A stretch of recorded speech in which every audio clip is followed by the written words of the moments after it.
my shoes and out the door. 5, I'm alive. 6, 7, 8, feeling great. Hello, BYWG Podcast Tribe. This is Dr. Noah. For the month of December, we are featuring an awesome book of the month written by a long-term friend, and the product of the month is a BYWG favorite, and one of my favorites, Dry Farm Wines. As a reminder, all the links to the book and the product of the month will be listed in the show notes in iTunes, in our weekly newsletter, and on our website at www.beyondyourwildestgenes.com at the Listen Now tab.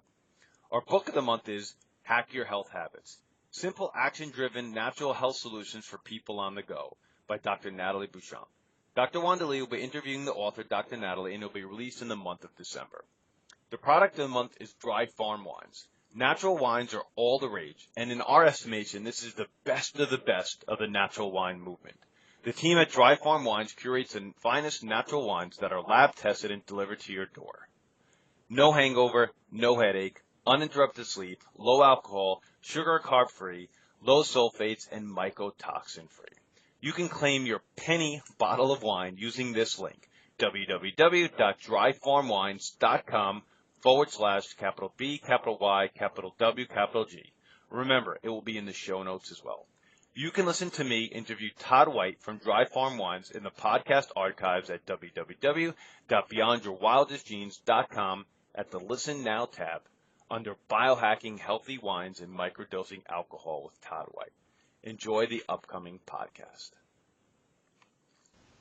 Welcome, everyone. This is Dr. Noah DeCoyer, your co-host today, and I have the distinct honor to invite for the third time, something that doesn't happen too often on our podcast, maybe never, to the Beyond Your Wildest Genes podcast, my friend, Dr. Alden Danenberg. I want to devote our time to the topic on hand today, so I encourage all listeners to go back into our archives on iTunes or on our website at www.beyondyourwildestgenes.com to listen to my past two interviews with Dr. Al. They're obviously worth it. One is just the first one is kind of an introduction to who and what and how Dr. Al practices dentistry and periodontics. And then the second one is more on his book that he wrote, Crazy Good Living. But full disclosure, when I asked Dr. Danenberg to come back on, I wasn't sure if you'd be open to discussing what we're about to talk about. And today we're about to talk about Dr. Al's unconventional journey, in his unconventional journey into fighting multiple myeloma. But in about 30 seconds, I got the response, of course I'll come on. And within a few minutes after that, the scheduled date was made. So thank you, my friend, and so happy to have you on today. This is exciting, and thanks again, Noah. This has always been fun. Yeah. So let me do your bio, and let's just dive right into the topic today. Dr. Al Danenberg is a periodontist in practice for 44 years. He sees patients 1 day a week at Bluffton Center for Dentistry in Bluffton, South Carolina, and incorporates ancestral nutrition and lifestyle with his leading-edge LANAP laser protocol to treat periodontal disease. In 2014, he became a certified functional medicine practitioner and then a certified primal health coach. In 2015, he was appointed to the faculty of the College of Integrative Medicine. Dr. Al has developed a global presence and has been featured in many podcasts and seminars regarding ancestral health, lifestyle, and overall health. In 2017, Elektra Press published his book, Crazy Good Living, which is based on ancestral nutrition and lifestyle. Dr. Danenberg can be contacted from his website. He also offers Skype consults, which can be scheduled from his website. So here's the first question, and let me encourage people to find Dr. Al's blog, because the stuff we're going to talk about today is he's been blogging about it since his diagnosis.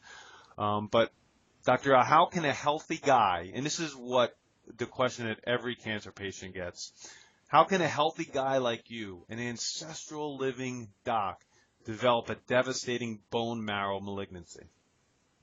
Yeah, what people may think and say, which is incorrect, and that is, well, if you are so healthy eating a paleo type diet and doing lifestyle changes like good exercise, good sleep, and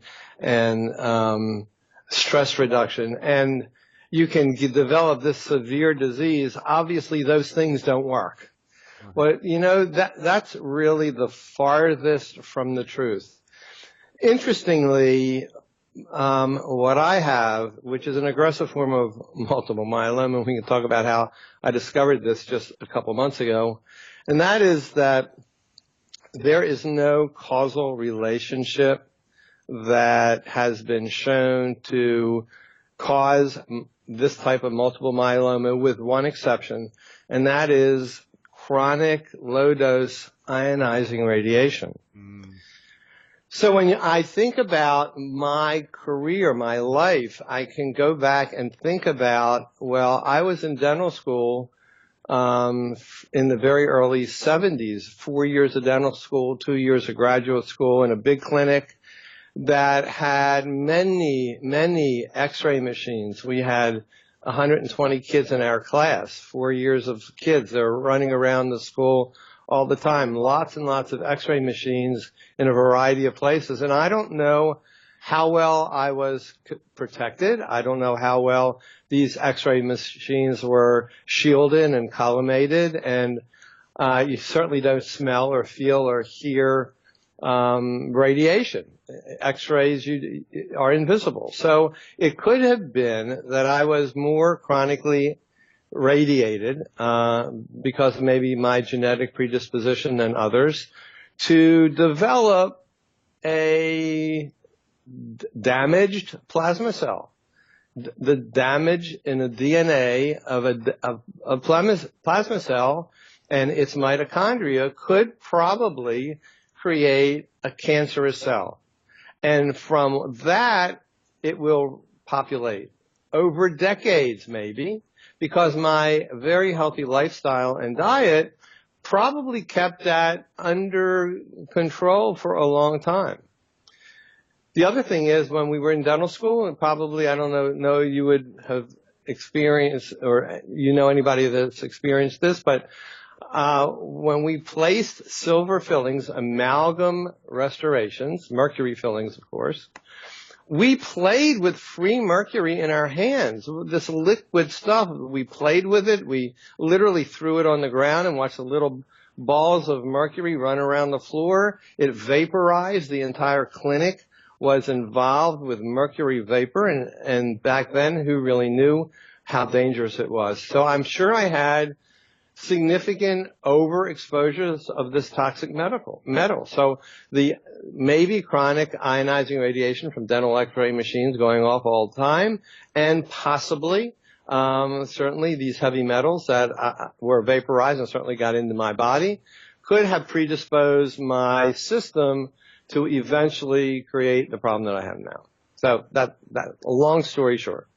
Yeah, I mean, to me, after reading that on your blog, I mean, to me that sounds like a really plausible possibility, for sure. And no, I've been exposed to probably quite a deal amount of low-level X-rays in my life, being a chiropractor and going to chiropractic school. But no, I could remember my father talking about playing with mercury as a child, but I could remember mercury in the thermometers, and I could also, Sure. I also have some amalgam fillings still in my mouth. My kids do not. I have a few left. I didn't remove all of them yet, but it sounds all very plausible to me, Dr. Al, for sure. And one of the scary things is that the medical profession, the dental profession, your profession, all these healthcare professions are not addressing these potential risks to their students, to their curriculum. Certainly dental schools or dental x-rays in dental schools now probably are extremely safe, but the point is, when you're around it that frequently and you may not be protected as you should be for a longer duration of time, these risks may be exacerbating other chronic diseases that our professions, our healthcare professions, maybe are seeing in their 50s, 60s, and 70s. Something to think about. It definitely is. And, as most things, it's usually chronic exposures to things. It's not a one-shot deal, Correct. So I think everything you said is right on target. Getting back to you personally again, how did you know something was just not right? Because you're a healthy guy, man. I know your workout routine. I know how you eat. Like, how did you know something was way off? Yeah. So, I go to my physician to get annual physical and blood work, and everything is always very good. And I even went to him for my regular physical maybe 5 months ago or so, and everything was very good. So I was walking in an airport, I don't know, maybe 5 months ago, something like that. And I was carrying some very heavy bags into the Atlanta airport, and I generally don't take the little train. I walk from concourse to concourse if I have enough time between flights. And so I'm walking, and if you're on A and you have to go to E, concourse is a long walk. So I'm carrying these very heavy bags on my shoulder, and the next day I noticed that my shoulder was really sore on the right side. And I thought nothing of it. I figured I did something with all these heavy bags. And it started to go away, and then it seemed to get into my back muscles. And then it seemed to go away and got into my chest area. And this is over the course of maybe a month or two, and I'm getting concerned why this is not going away completely. I thought maybe I was over-exercising, so I stopped exercising completely, my upper body exercises, and it still did not go away. So I went to my physician. Maybe 4 months ago. I went to my physician 3 months ago, and he looked at me, felt some areas. He said, yeah, this is sore. Yeah, I told him, yeah, it's sore, after he's pressing and prodding. And then he said, well, let's do some blood work. Did some blood work, and the only thing that came back abnormal was my C-reactive protein. Generally, it's below 0.5. It was 3.5 to 4.0. That's extremely high, in my opinion. And something is going wrong. My physician said, yeah, we're looking at some kind of systemic inflammation. Let's do an MRI. So we did an MRI. And after the MRI of my chest and pelvic area, my physician calls me, and I've known him for over 35 years. He says, we can either talk on the phone or you can come into the office. And I said, well, come on, give me what's going on. He said, if I were you, I would be very concerned. So he's looking at the MRI, and he says that from what I see, you probably have one of three things: lymphoma, leukemia, or multiple myeloma. All three are terrible. I mean, I thought I just pulled a muscle. Come on, what's going on? So, we got very serious, and he said, let me call in an oncologist. Let's do a CT scan of your body, your chest and pelvic area.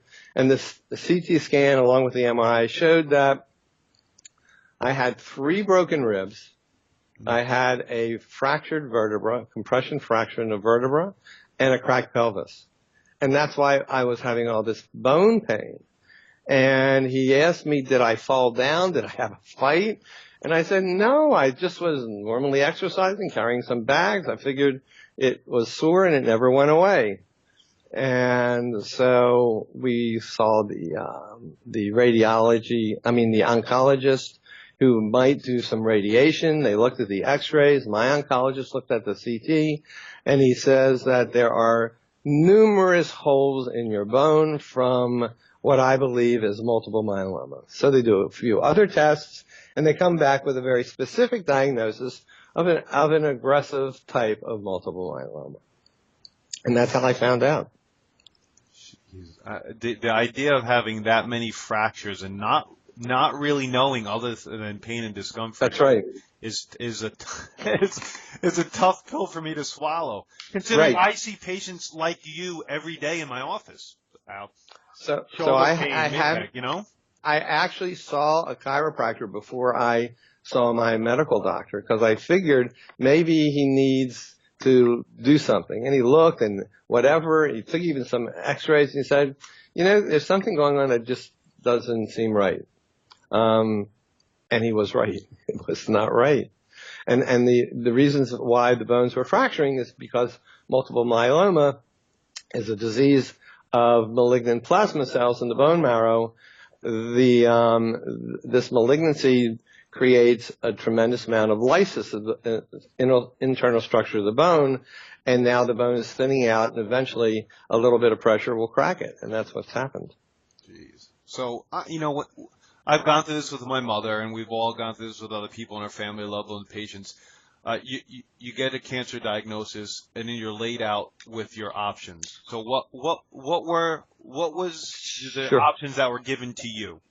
So I went to, and I still go to, a conventional oncologist who I have tremendous respect for, and I truly like. And he looked at the x-rays, showed me, my wife was there, actually my kids were there too. He showed me what he saw in the bone structure. He read to me the results of all the lab tests, and he's basically came up with a diagnosis. And he said, well, I asked him, frankly, what's my prognosis? And he said, from what I see of the x-rays and the blood work and the way you're feeling today, and I really was feeling a lot of pain, he said, maybe 3 to 6 months to live. Oh, well, that blew me away, obviously. But I am totally comfortable with this. So I said to him, well, I'm not going to do nothing. So what do you mean? And then he told me, we'll do radiation on your chest because of the severe holes in the sternum, which are creating a lot of pain. That will take care of the pain, but it doesn't take care of the disease. And then we will start chemotherapy around this. We'll go over the cocktails. And then, if you're a candidate, we'll see. Maybe we'll do stem cell therapy. And I said, well, wait a minute. Isn't my multiple myeloma a terminal disease? It can't be cured. And he said, yes, it cannot be cured today with what we know today. And I said, so if I take all this chemotherapy and do all these bone marrow biopsies, which are extremely painful, and you're going to kill whatever I have in my body to hopefully repopulate, and you're going to make me chronically ill for a period of time, at least very uncomfortable, and it's not going to cure it, and it's going to come back, and I have to do it over and over and over again until I die from the same things that multiple myeloma will kill me today. Why do this? And he said, and that is one of your options. And I said, well, I don't have any intention of killing off what's good in my body, even though it's going to kill the bad stuff, create a severely immunocompromised state, and then try to rebuild it. And there's no real cure for this or guarantee this is going to work. So I said, no thanks. I did opt for the radiation on my chest because the pain was excruciating, and 10 sessions of radiation just on my sternum eliminated the entire pain problem, which is phenomenal. So that I did, but I certainly didn't do any of his conventional treatment. I went to seek some advice from a variety of people and then came up with my alternative plan. Yeah, I mean, I feel great today. I know the answer to this, but for the audience, why did you elect to do an unconventional course of treatment? Well, for me, the only thing that matters is my quality of life and not the quantity of my years. And if I was going to be exposed to very caustic chemicals through chemotherapy to destroy my immune system and make me susceptible to every microbe that's floating around in the air, I'd have to wear a mask for a period of time. I couldn't be involved with somebody that maybe had a bad cold, because if I caught it, I could probably die from pneumonia. So, and then repeat it over and over again and decrease the quality of my life, even though I may extend it by several years.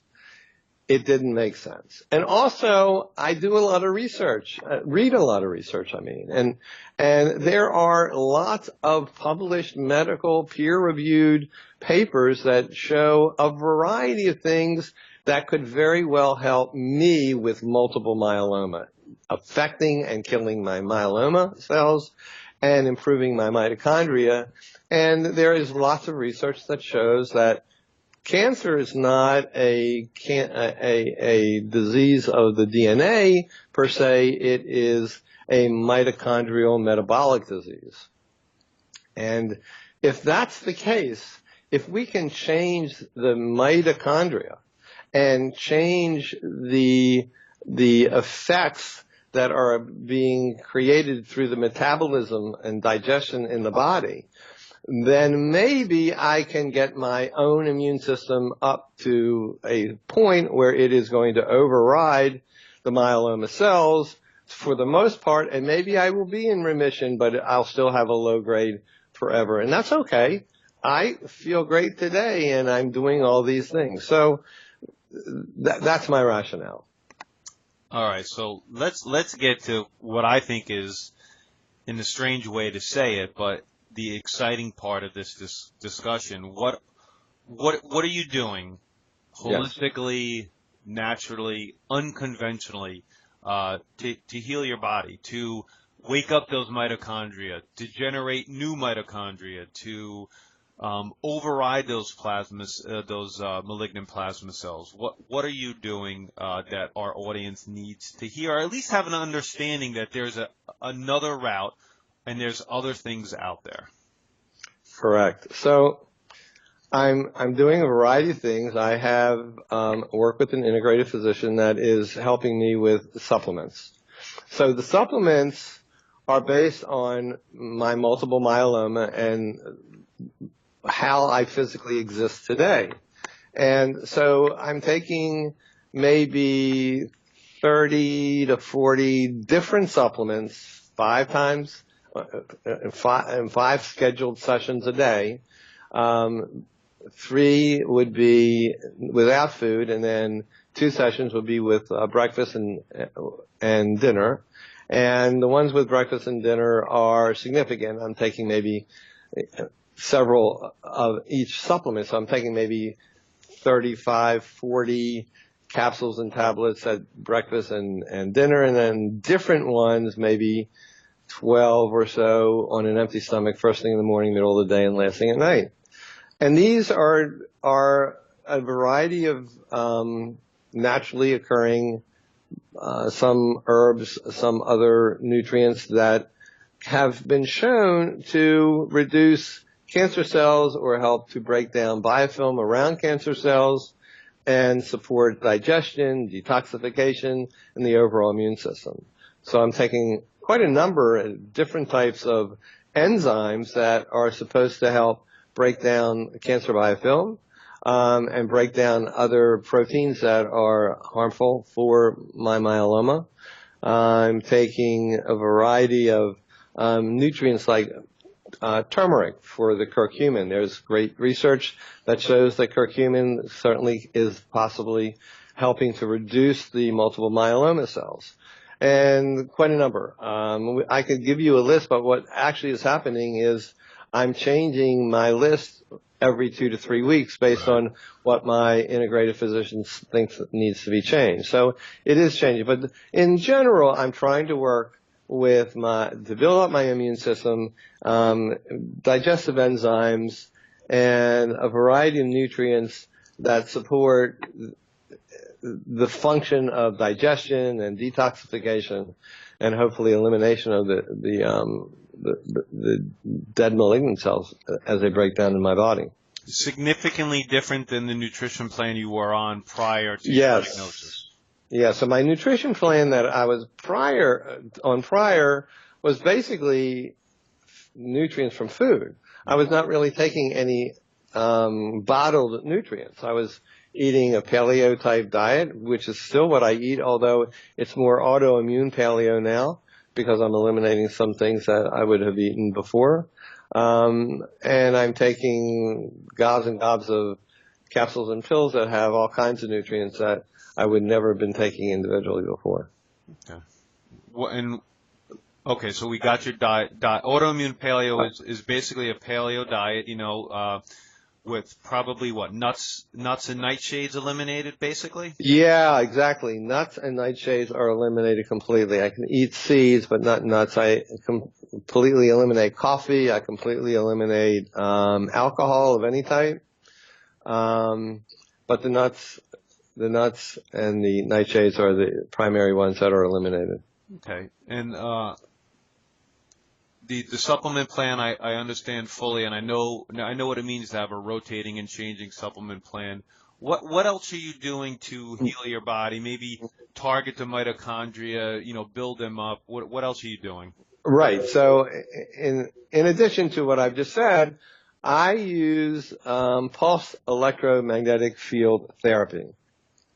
This is very interesting science. It goes back for a couple decades. It's not new science that's just been researched and is published. So there are a lot of published articles about pulse electromagnetic field therapy in medicine for soft tissue and for hard tissue healing. So pulse electromagnetic fields are a very low frequency or a short wavelength type of very modulated and oscillating wavelengths of consistency of the Earth's magnetic field. And these actually support and heal mitochondria. And some of the research is spotty, but there are a few articles that are right on. And what's beautiful is that if you can harness this pulse electromagnetic field in some kind of a mat and you can lay on it, you can generate these electromagnetic fields throughout your body. You won't feel it, you won't smell it, it's just, you won't hear it, it's just there. And it can actually start to improve the oxygenation of your blood as well as repair mitochondria. I've even done a study with my wife as a subject using this mat over the course of 4 months. Now, there is a test from a company called MitoSwab that actually can identify the health of the mitochondria in a non-invasive way by taking just a buccal cheek swab that you send it to the lab in a frozen pouch, and they can identify the protein complexes in the mitochondria, protein complex 1, 2, 3, and 4, and they also are going to be able to do 5 soon. And from what they can determine, you can find out the health of your mitochondria, which is fantastic. So I did this study with my wife. She laid on it. First thing, after she fell asleep, it would turn on, and just before she would wake up, it would turn on again, each time about 24 minutes. It is on a timer, and she was getting this pulse electromagnetic field throughout her body. We took this MitoSwab test of her mitochondria before she started, and every month we took a new MitoSwab test, and she was laying on this mat every day, 7 days a week. And at the end of 4 months, the lab reports of the results of the mitochondria from the MitoSwab test showed it's not statistical, it's n equals 1, but a significant improvement in the function of her mitochondria. So I'm thinking of trying to do a more involved double-blind study using a mat like this and evaluating with a control group where the mat is turned off, they wouldn't hear it or feel it anyhow, and the experimental group to see if we can really prove that this mat is improving mitochondria. I totally believe it is. So I'm doing that, and I also use cannabinoids. There is some great research that shows that cannabinoids do help kill off multiple myeloma cells. So I use that 3 times a day. Neat. So the PEMF is a bioelectrical generating field, because I use the Juve in I do photobiomodulation, but that's a little different, right? That's light therapy, right? Yes. No, this is in the lower end of the frequency wavelength spectrum, but it is a mat almost like a yoga mat.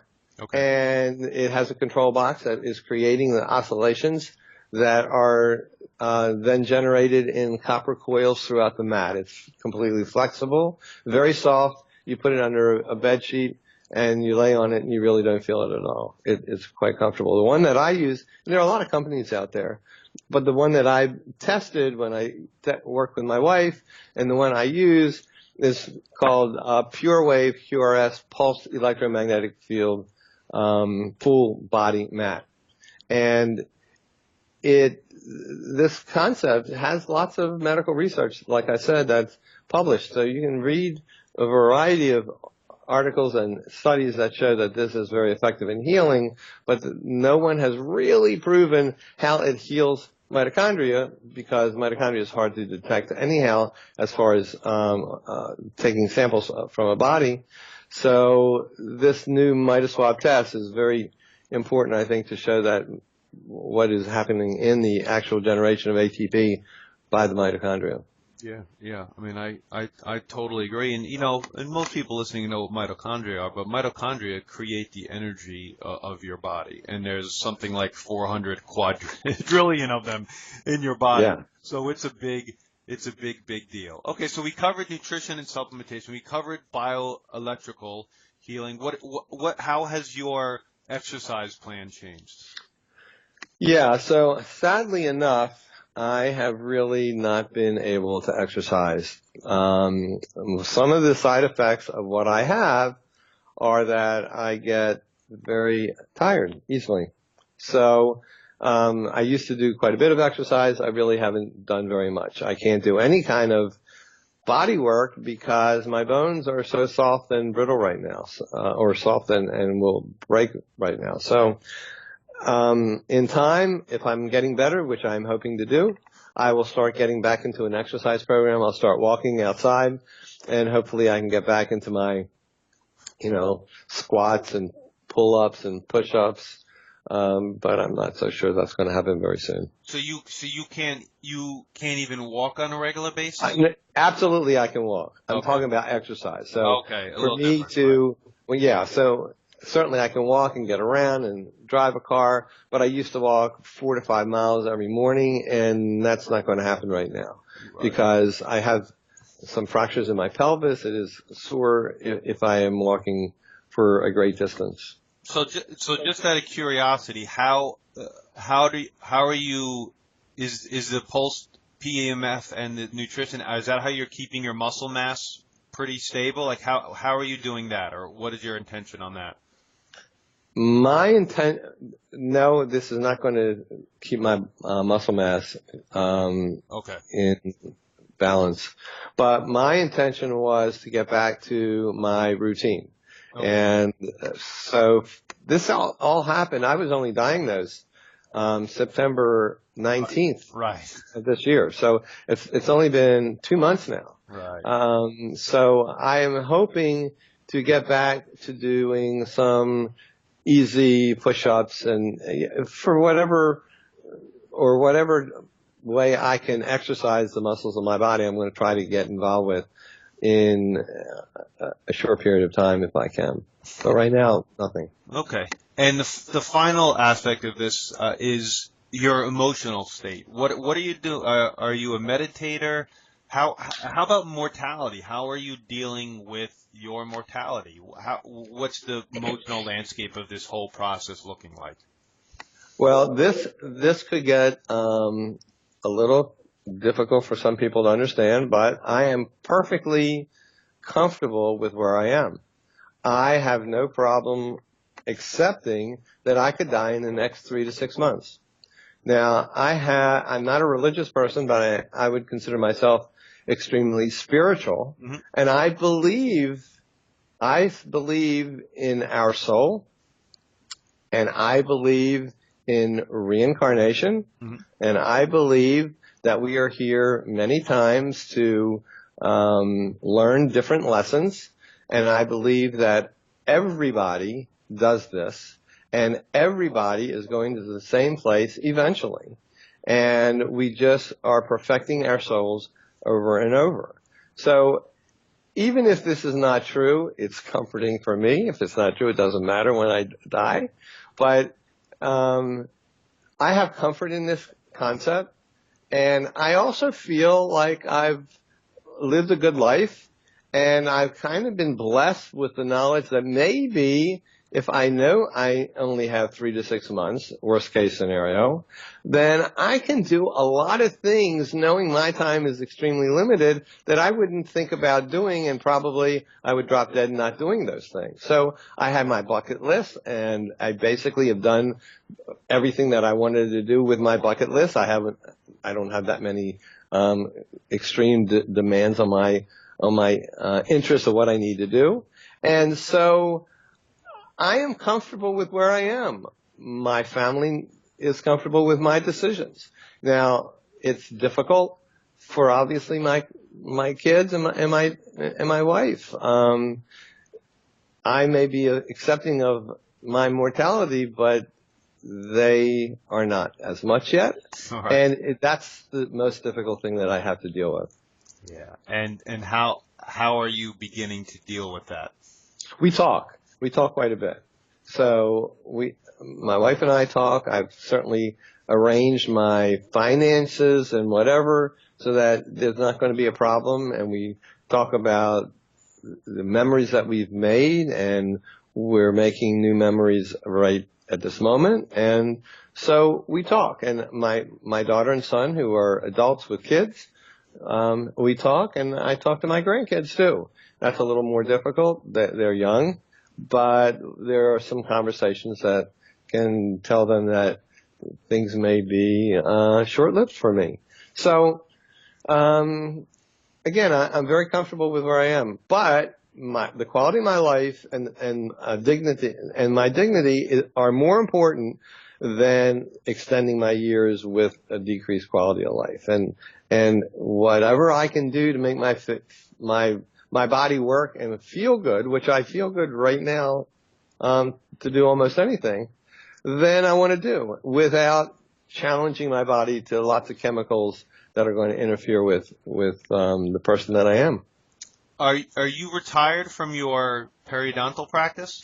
So I was working 1 day a week at Bluffton, and you mentioned that in the bio, and that's what I was doing up until 2 months ago. So I have not gone back to Bluffton, obviously, because I can't. And right now, I'm not seeing any patients.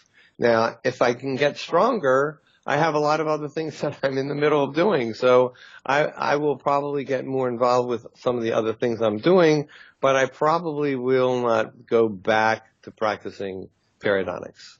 Cool. And I think you've really outlined what people can learn from your journey, but is there anything else others can learn from your approach to multiple myeloma? Well, I do believe that you should not listen to one person only in their response to what you may have. I think you need to get other opinions and ask questions and challenge a physician who may say this is the only way or else. Challenge them to prove what they're saying. And you are in control of your body. Mindset has a lot to do with healing, and that's something we didn't really touch on, but that is completely true and actually has been proven. So I think that the thing to take away is don't fall victim to the fact that you may have a terminal disease by definition, but not necessarily are you going to experience that in your lifetime. So I would say that you may have a challenge with a particular terrible disease, but you could fight it in a variety of ways by making your body stronger and repairing whatever needs to be repaired. And my final two questions that I ask every interview, and you kind of answered this question, but I'm going to ask them anyway. And like I said, you answered this, but from waking to sleeping, you mentioned your supplements. You take supplements on empty stomach before you go to bed, PEMF, but is there anything else in your daily routine that you do every single day? Yeah, so because I get tired very easily, I do take at least 2 naps, maybe for a half hour to 45 minutes or so, probably sometime around noon or so, and sometime around 3, 4 o'clock. And I get very tired by 7, 8 o'clock. And I'm generally in bed no later than 9. Okay. Other than that, I do a lot of reading. Mm-hmm. I do walk around my house rather than outside, but not for a long period of time. 15 minutes certainly would be the most I would be walking at this point. And I talk to people. I go out. I have lunch with old friends that I can talk to and say, you know, this may be our last time, so let's have some fun. And that makes me feel good. And how can people continue to follow your journey? Because I believe it's your blog, and it's well written, and it's how do people find that? Where can we find that? Sure. So my website is drdanenberg.com. That would be drdanenberg.com. And on the navigation bar, you can just click blogs, and you'll see my blogs listed down the page. And I write about a lot of things, but currently I'm writing about my challenge with this disease and how I'm fighting it and what my progress is. And I report on my blood work and how it's improving, which it is, which is a happy day for me.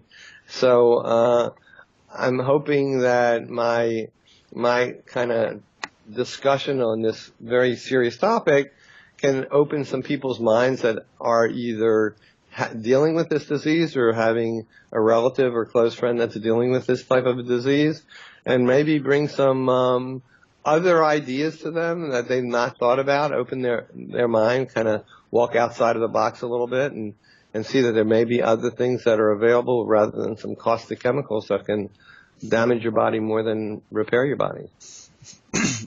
Yeah, I hear you. Al, thank you for your time. I love and appreciate you. What are your last words for the audience? Anything else to say? Well, be proactive and don't think that you can always get healthier later on in life. Wherever you are in life, start a healthier type of lifestyle. Use a diet that is not riddled with chemicals and processed foods, and get into an exercise program, sleep efficiently or restoratively, and understand that much of the stress you have in your life you can control, but you need to learn how to do that. And if you kind of put these elements together right now, not later on, just before you're on your deathbed, but if you can start it proactively early in life, you can prevent a whole lot of damage and disease. Amen, Dr. Al. My name is Dr. Noah DeCoyer, your co-host, and you're listening to the Beyond Your Wildest Genes podcast. If you like what you've heard today, please share this with your friends and family and encourage them to subscribe on iTunes. You can sign up for an incredible weekly email at www.beyondyourwildestgenes.com. Thank you, and as my oldest son Hayden says, be awesome and never unawesome.